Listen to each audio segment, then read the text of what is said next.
결국에는 큰 상승을 하려면 일봉상 896일선 밑으로 내려와야 큰 상승이 일어나더라. 이게 2013년도부터 프랙탈 똑같아요. 근데 사람들이 이걸 믿냐 안 믿냐, 반감기 시즌이 좀 이전과 좀 달라졌다, 그 얘기는 항상 하락장에 나왔어요. 뭐 반감기 패턴이 이번에는 달라졌다, 또 이번에는 또 기관들이 들어오니까 뭐 달라졌다 하는데, 차트는 변함없이 111선이 이탈이 되면 큰 폭락이, 차트는 그대로 얘기해주고 있습니다. 일단은 896일선에 오면 현물분들은 좀 주시는 걸 추천하는데, 제가 개인적인 견해로는 폭락이 이 역배열까지 하락하지 않을까. 안녕하세요, 코인신입니다. 자, 이게 8월 28일 이후에 개별한다 라고 올려드렸던 영상인데, 이게 3일봉 차트입니다. 3일봉 차트인데, 이 111선이 한 번, 두 번, 세 번 터치가 되면, 장기 이평선을 세 번 터치하는 거는 그 세력들만이 터치를 할 수 있는 구간이라고 했죠. 이 장기 이평선을 뚫거나 터치는 세력만이 할 수 있는 영역인데, 이거를 한 번, 두 번, 세 번 터치가 되면 이 매도세가 강해지는 구간이다 라고 말씀을 드렸었죠. 그래서 이 영상에서도 3일봉 111선이 오면 이제는 지켜주지 못하고 빠질 거다라고 여러분들에게 말씀드렸고, 그래서 3일봉 111선 이게 깨지면 대하락 트리거 자리라고 이렇게 말씀을 드렸습니다. 그래서 이 3일봉 111선이 그러면 오기 전에 어떤 파동이 깨져야 올지에 대해서도 여러분들에게 말씀드렸는데, 자, 일봉상 111선이 깨지면 전부 다 3일봉 111선, 이 금방 체크한 게 동그라미거든요. 거기 111선이 깨져가지고 3일봉 111선까지 도달을 하는데, 자, 이때도 111선이 깨지고 난 다음에, 물론 이 상승에서도 물론 뭐 이제 롱을 타신 분들의, 현물 타신 분들, 비트코인 현물을 가지고 계신 분들에게는 이 오를 때 이거는 희망의 루를 가지지 말고, 이거는 기회다, 팔 수 있는 기회가 왔다라고 생각해서, 여러분들 이거는 진짜 찐반등으로 보면 안 된다고 말씀드렸죠. 가짜 상승이라고 얘기 드렸죠. 그 다음에 실제로 이게 깨지고 난 다음에 111선이 도달을 했죠. 그래서 3번 이상 터치가 되고 나면 이제 깨진다라고 해서, 이 영상에서 대하락 트리거 자리라고 말씀드렸던 자리가 결국에는 이 구간이 이탈이 되고 이렇게 하락을 했습니다. 그래서 이 큰 그림을 먼저 말씀드리고, 자, 그래서 그러면 이 단기 시간봉으로 지금은 뭐 단기적으로 상승을 하고 다시 내려갈지, 그리고 혹은 뭐 여기서 지금 현재 현재 시간봉으로 지금 그대로 하락할지에 대해서, 지금 그 부분에 대해서 좀 말씀을 좀 드릴 겁니다. 자, 이때 보시면 역배열이 완성이 되었을 때 이제 상승의 변곡점이 나온다라고 해서 여러분들에게 이제 최저점 가격과 최저점 시기, 역배열이 완성이 되는 시기가 최저점 시기, 이제 상승 변곡 자리를 여러분들에게 말씀을 드렸었죠. 그래서 제 이평선이 좀 신기한 게, 이 역배열이 되는 순간 이게 이제 하락이 끝나는 시점이 되면서 상승으로 돌리는 그런 변곡점이라고 말씀드렸죠. 실제로 이거를 어디서 보고 찾았냐면, 2015년도 프랙탈처럼 역별이 되고 쭉 우사양을 하죠. 이런 것처럼 지금 4시간 봉상마저도 이제 보시면, 이제 단기 시간 프레임이니까 이제 896일선 다음으로는 1792일선이거든요. 딱 이 선이 곧 있으면 역별이 완성이 돼요.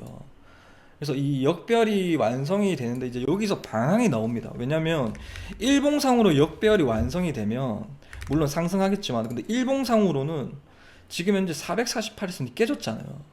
이 깨졌다는 얘기는 2년선마저 깨졌다는 얘기예요. 예? 2년 장기 홀더들의 평단가가 깨졌다는 얘기거든요. 그러니까 쉽게 얘기하면, 자 이렇게 보시면, 자, 지금 이 그림이에요. 일봉봉으로도 이런 그림이 나와요. 일봉봉으로도 이 448일선이 깨지니까 어떻게 돼요? 896일선까지 오죠. 896일선이 이탈되니까 어떻게 돼요? 역별까지 하락을 하죠. 역별이 완성되니까 지금 대가리 들죠. 그래서 이런 것처럼 4시간 봉상으로도 지금 현재 1791선까지 딱 넣으면 곧 있으면 역별이 돼요. 그래서 앞전에 이때 상승 못했던 게 역배열 전이잖아요. 그죠? 역배열 전에는 이 상승하더라도 다시 저항을 맞고 내려와요. 그래서 지금 중요한 시기여서 제가 유튜브 영상을 한 10월 달에 한번 올려드리고 안 올려드렸는데 이제 좀 중요한 구간이 와서 여러분들에게 말씀을 좀 드리려고 영상을 켰는데, 그래서 곧 있으면 이게 역별이 완성이 됩니다. 이게 896일선이거든요. 이게 896일선이고 이게 이제 1792일선입니다. 예. 그래서 이게 4년선이고 이게 8년선인데 이게 역별이 딱 되어야 이게 역별 구간이 딱 완성이 되죠. 그래서 지금 현재 방향이 좀 있으면 나온다. 그래서 어떤 걸 보셔야 되냐면, 자, 이 4시간 봉상으로 448일선 이전에 저항 맞았던 구간 있죠. 이 구간을 지금 뚫는지 안 뚫는지를 봐야 돼요. 그래서 지금은 내려왔죠. 지금은 내려왔는데 실제로 저희 그 톡방에 텔레그램 톡방에 이걸 밀릴 수도 있고 혹은 이 터치까지 이게 숏 하신 분들이나 뭐 좀 상방을 바라볼 수 있는 자리는 좀 단기적으로 이 448일선을 뚫는지를 봐야 된다. 그게 중요한 게, 뚫은 것도 중요하지만은 그 다음에 지지를 받는 것도 중요하다고 말씀드렸어요. 그래서 이거를 뚫고 난 다음에 지지를 받는 것도 봐야 되고, 혹은 만약에 여기를 터치를 안 되고 내려오는 경우도 많거든요. 제가 경험상 이런 것들은 이제 보통 저도 처음에는 무조건 터치가 된다고 했는데 터치가 안 되고 만약에 지금처럼 흘러버릴 수도 있거든요. 이런 경우도 많이 봐서 이 근처에 오지도 않고 지금 꼬리를 내렸다는 의미는 이 캔들만 봐서는 이 근처도 힘이 약했다는 얘기거든요. 이때는 이렇게 들어 올렸는데 지금 가격이 여기가 저항이잖아요. 근데 이게 저항이 점점 낮아졌음에도 불구하고 간혹 가다가 이 매도세가 강하면 이 근처만 왔다가 내리는 경우도 있거든요. 그래서 그 예시를 저희 텔레그램 단톡방에 올려드렸거든요.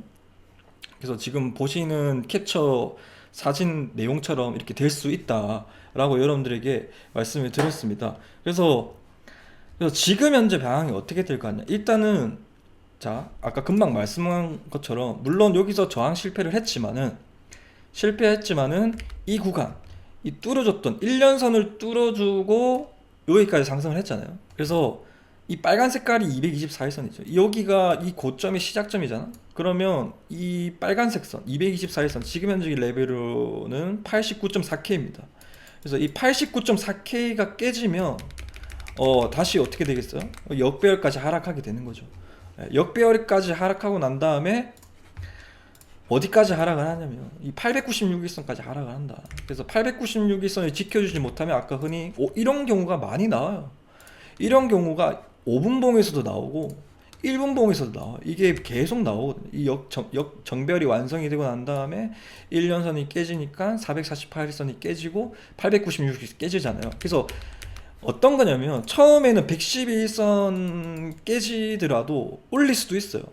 이런 경우도 깨졌는데 다시 올리죠. 그렇지만은 여러분들 생각해보세요. 장기 이평선 112일선, 224일선, 448일선, 896일선 누가 제일 지지가 강할 것 같아요?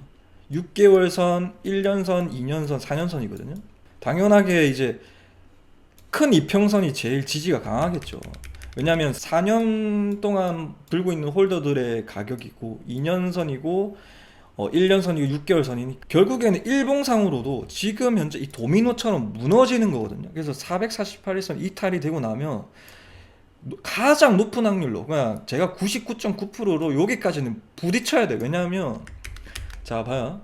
자 여기 고점의 시작점 똑같아요. 제 기법은 여기 고점의 시작점이 어디? 여기죠. 그래서 여기까지는 조정이 이 상승에 대한 조정이거든요.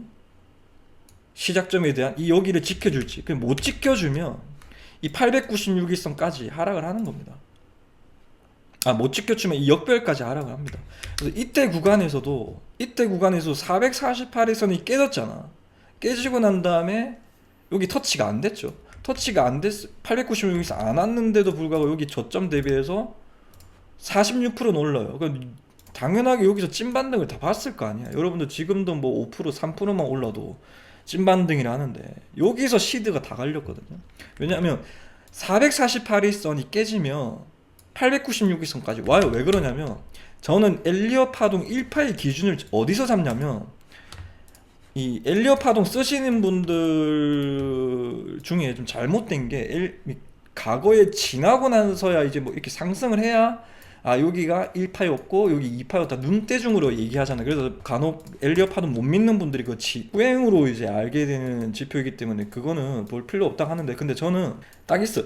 448일선을 뚫는 것을 엘리엇 파동 1파로 잡고 있어요. 그래서 큰 파동, 대시세가 나오는 파동이 요 구간이거든요. 여기를 1파로 잡고 여기를 2파로 잡아요.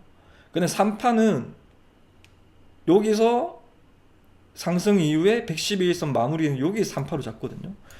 이게 파동마다 달라. 이렇게 봐도 돼요. 여기가 1년선 224일선 뚫고 난 다음에 제일 쉬운 거는 이렇게 봐도 돼요.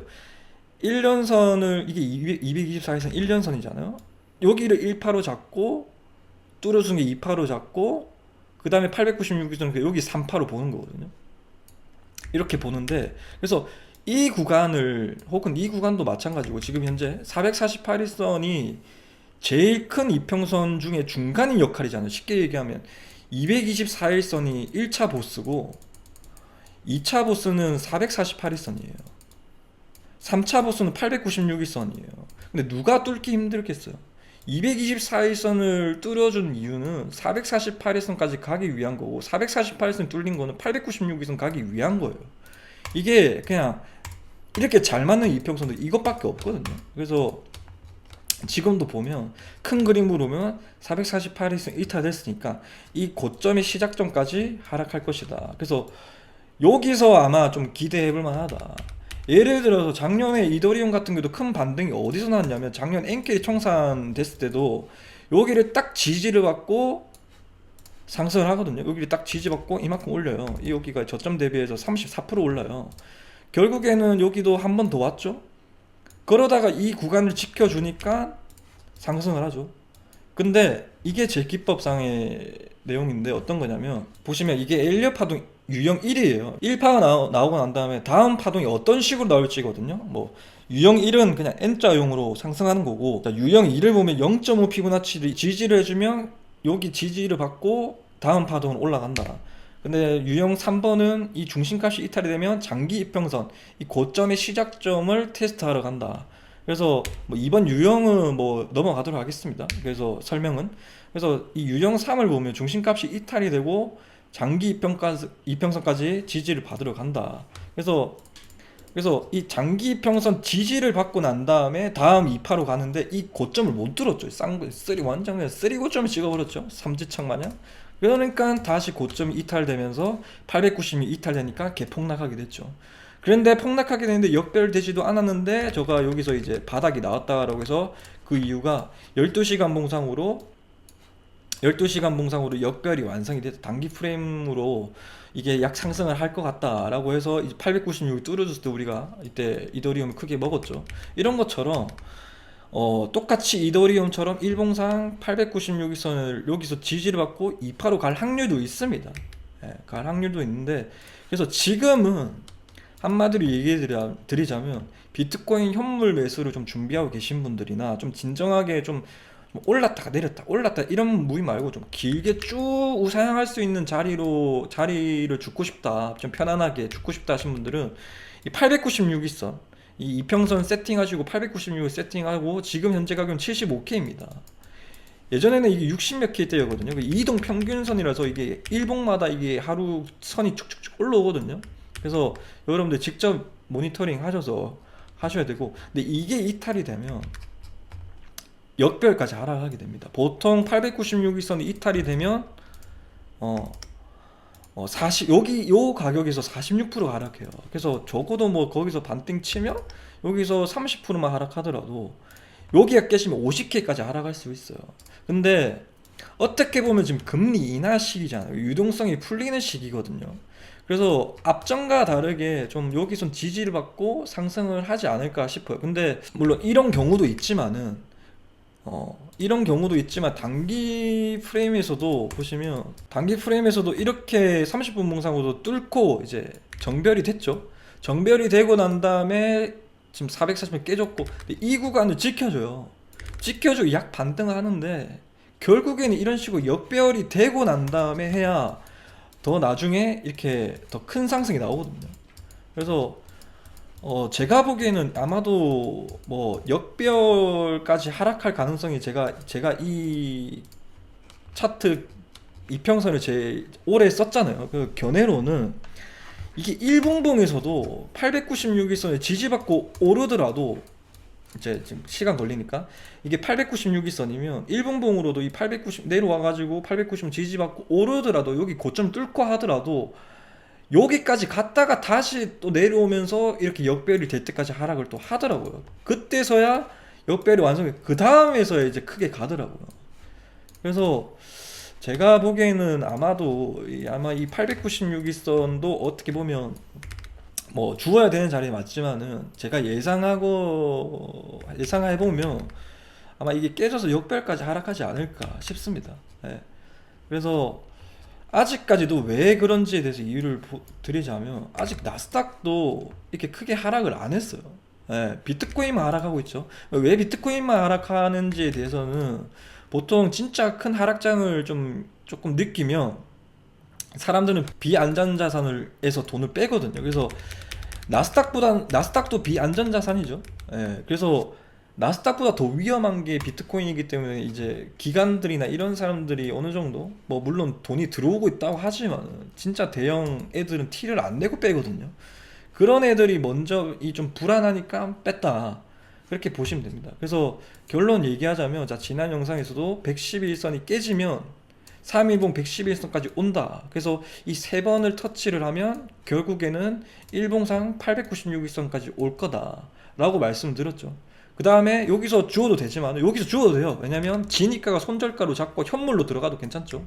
뭐 선물도 어느 정도 여기서 뭐 선물도 들어가도 괜찮긴 한데 뭐 여기서 뭐 2% 또는 마이너스 20%잖아요. 그래서 현물 분들은 결국엔 뭐 해봤자 2% 마이너스, 만약에 꼬리 마감이 밑으로 마감되더라도, 예. 그래서 현물 분들은 여기 들어가셔도 괜찮다. 근데 일봉상 이탈이 이런 식으로 된다, 이런 식으로 되면 여기서도 지지를 처음에 받아요. 하루 이틀 받죠. 반등 치는데 결국은 이탈되죠. 이탈되고 난 다음에도 좀 반등 쳐요. 또 쳐요. 그러다가 비비다가 이렇게 악랄하게 털어버리거든요. 그 다음에 이제 뭐 FTX 사태 뭐 터져서 이제 더 폭락하게 되고, 예, 그렇게 되죠. 그래서 모든 역사상 이 보시면 여기서도 역별이 완성되고 상승을 해요. 보통 크게 상승을 하려면, 자, 뭐 역별이고 뭐고 다 빼면, 근데 과거에 언제 크게 상승을 왔냐면, 자, 역별도 중요하지만은 이 896일선이 밑으로 내려와줘야 크게 상승을 한다. 근데 이 구간에서는 왜 상승을 했냐면 아까랑 똑같아요. 제가 이 구간 프랙탈을 보고 얘기 드렸어요. 어떤 거냐면 12시간 봉상으로 역별이 완성됐잖아요. 이때 19년도를 보시면, 그죠? 12시간 봉상은 역별이 완성이 되고 한번 골파기로 하죠. 하이힐 기법으로 한 번 더 골을 팔고 올리버리죠, 이때 구간은. 그래서 이런 식으로 올렸다가 결국에는 일봉상으로 역별이 되지 않고 상승하는 거는 결국에는 터져요. 이때 무슨 일이 터졌냐면 코로나가 터져요. 코로나가 터지고 난 다음에 폭락을 해요. 근데 이때 올랐죠. 이때는 역별이 완성이 안 되고 올랐죠. 이때는 그냥 유동성 장이었어요. 1980년도부터 2022년도까지 풀어둔 돈이 있잖아요. 미국 유동성 자금들 있잖아요. 80년도부터 뭐 코로나 직전까지 푼 돈이 2022년도 코로나에 한 방울 터졌으니까 이거는 차트도 무시하고 그럼 올린 거거든요. 네, 그래서 결론은 뭐 이런 경우도 대비해서 결국에는 큰 상승을 하려면 일봉상 896일선 밑으로 내려와야 큰 상승이 일어나더라.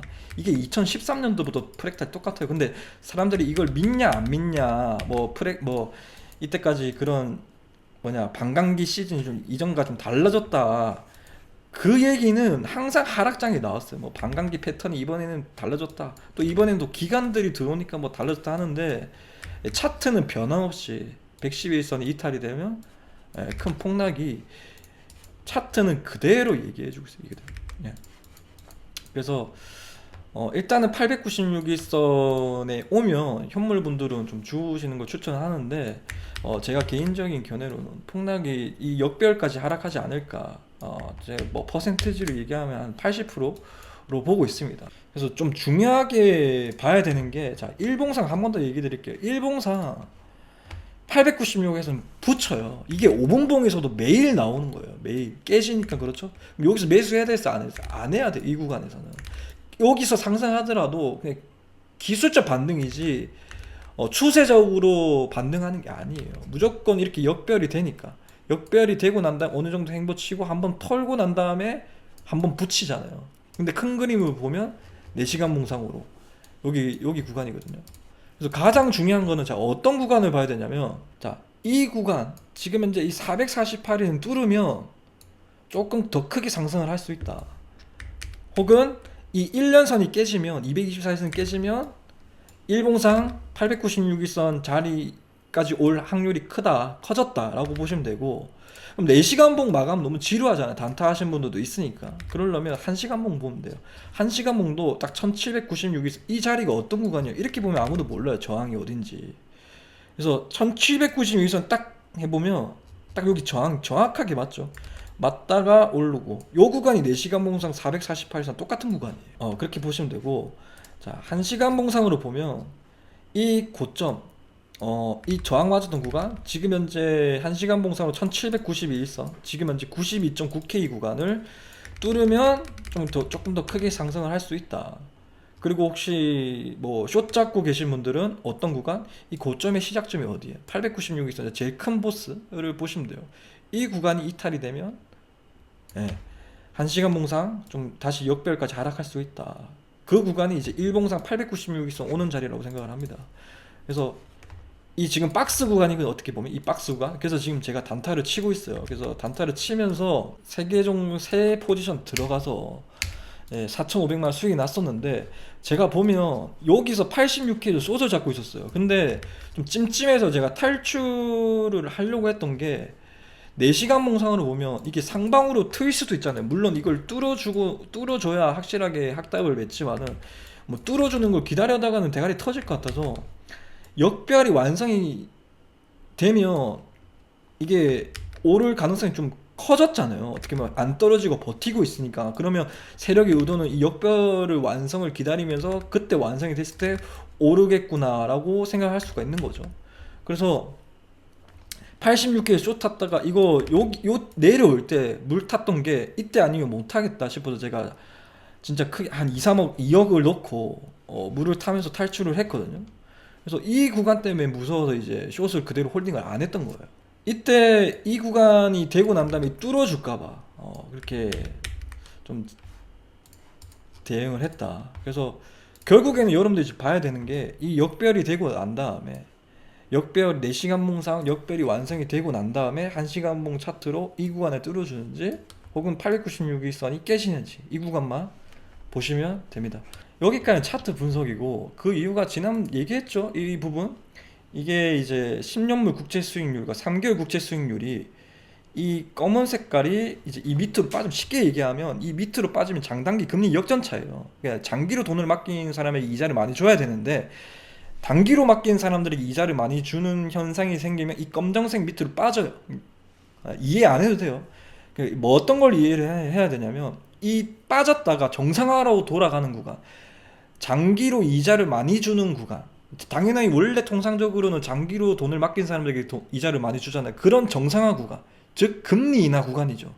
금리 인하 구간이 시작이 되면 장단기 금리 역전차가 정상화가 되고 난 다음에 항상 1년 뒤에 경기 침체가 빠져. 이 회색 선이 경기 침체 빠졌던 구간이에요. 그래서 항상 돌아왔을 때 경기 침체 빠져요. 1년 안으로. 요때도. 이때 여러분들이 뭐 리먼, 뭐 글로벌 금융위기 뭐 다 여기거든요. 이때가. 그 다음에 최근에도 코로나 때도 딱 완성됐을 때 지금 많이 올라왔죠. 곧 이제 뭔가 터질 만하다. 터질 때가 이제 곧 다가온다 라고 생각을 합니다. 그래서 금리 인하가 지금 어떻게 보면 하는 이유가 보험적 금리 인하다라고 지금 얘기를 많이 하고 있어요. 연준에서도. 근데 딱 얘네들을 보면 이게 예전 거거든요. 예전 건데 자 지금 이게 무슨 어떤 차트냐면, 자 이게 이 0 부분이 금리 인하가 시작이 되고 난 다음에 이제 주식 수익률 차트예요. 그래서 금리 인하를 하고 난 다음에 경기 침체가 안 터지면 이 파란 색깔이 경기 침체가 안 터졌을 때고, 이게 경기 침체가 터졌을 때예요. 이거는 평균이에요. 평균 과거 여러 번의 금리 인하 국면의 평균 낸 값이거든요. 그래서 이게 수익률이에요. 금리 인하를 하고 난 다음 경기 침체가 안 오면 약 25% 상승을 하는데, 근데 지금 비트코인 기준으로는 아마 한 요 정도 왔죠, 지금 이 정도. 예, 그래서 이 영상은 금리 인하 이후에 무조건 여러분들이 금리 인하를 하면 유동성이 많아짐으로써 뭐 경기가 뭐 주식이 폭등한다. 다 그런 게 아니에요, 이게. 예. 보통 평균적으로도 약 상승했다가 좀 빠져요. 예. 그래서 이 근거가 지금 곧 이 근거랑 같이 생각해 보시면 이해가 되실 거라 봅니다. 그래서 그러면 연준에서 가요. 경기 침체라고 이 연준에서 공식적으로 발표한 건데, 연준에서는 경기 침체에 대한 신호를 어디서 보냐면 실업률로 봐요. 실업률로 보는데, 실업률이 몇 프로 정도 올라야 경기 침체를 보냐. 4.3% 이상 되면, 이게 예전에도 3회 법칙이라고 뭐 이런 나왔었죠. 24년도 8월 달에. 언제 금리 인하했어요? 8월 달에 했죠. 그래서 엔켈이 청산이 났었죠. 그때 뭐 어떻게 했죠? 8월 달에 금리 인하를 해요. 예, 이제 8월 넘어서 9월 달에 금리 인하를 해요. 이제 그 데이터를 보고 실업률을 보고. 그죠? 그런 것처럼 자, 또 올해 9월 달에 금리 인하를 또 했죠. 인하를 했죠. 9월 달에. 예, 9월 달에 금리 인하를 했는데 0.25%를 내렸죠. 그때 왜 금리 인하를 했냐면 실업률이 올라와서 그래요. 그러니까 연준에서도 이제 아는 거예요. 이게 보험적 금리 인하가 아니고 실업률이 올라가니까. 근데 지금은 다시 또 4.4%로 올라왔어요. 물론 이전에는 4.6%까지 뭐 더 오른 거에 낮아졌지만은 아직도 그 4.3%에 대한 연준의 데드라인을 이미 넘어선 거예요. 지금 여러분 언제 이 나스닥은 진짜 지금 AI 거품이 이때까지는 거품이 아니었어요. 이때까지 요때까지만 하더라도. 예? 근데 지금 이 고점도 못 누리고 이 상승을 하잖아. 이게 지수가 이만큼 행복치고 상승하는 거는 다른 개별 종목들은 많이 올랐다는 얘기거든요. 이제 여기서 거품이 끼는 거예요. 그래서 결국에는 지금 어떻게 보면 비트코인이 정상적인 차트고 결국에는 나스닥도 하락할 거다라고 봅니다. 왜 이렇게 생각하냐면 제가 여러분들이 4월 달에 25년도 4월 달에 3일봉 111선 왔을 때 이때 최저점이다라고 말씀드렸죠. 근데 3일봉 111선 왔을 때 최저점이다 얘기했죠. 그래서 이게 중요한 게 아니고 이제 여러분들이 기회를 하나 더 들었죠. 나스닥도 주어야 된다. 테슬라도 줘야 된다. 혹은 뭐 아무거나 엔비디아 주어야 돼. 눌림목 자리가 왔다라고 말씀을 들었던 게 왜 그러냐면 자, 이때 나스닥은 어떤 일이 생겼냐면 자, 제가 이 지금 트럼프가 대통령 두 번 해먹고 있잖아요. 그래서 1기 때랑 2기 때랑 똑같아요. 자, 이게 1기 때거든요. 2018년도에 2018년도 위에는 비트코인이에요. 자, 요때 도달 안 하고 상승을 하죠. 이때 트럼프 요때 어디냐면 미중 무역 정쟁 일어났을 때예요. 그 다음에 지금 상승하고 난 다음에 결국에는 이 터치가 안 됐잖아요. 터치가 안 된 건 다시 터치가 되거든요. 이런 식으로 붙여요. 이런 식으로. 네. 그 다음에 오르죠. 네. 이때 코로나 터졌어. 코로나가. 지금 이 프랙탈이랑 똑같아요. 왜 뭐가 똑같냐면 보시면 코로나 터졌잖아요. 이 장단기 금리 역전차 이후에 지금 나스닥 보면 여기잖아요. 여기 이 구간 네. 이 구간이 터지고 난 다음에 결국엔 나중에 장단기 금리 역전차가 딱 내려오고 난 다음에 되고 정상화가 되고 나온 다음에 코로나가 터지면서 이렇게 된 거잖아.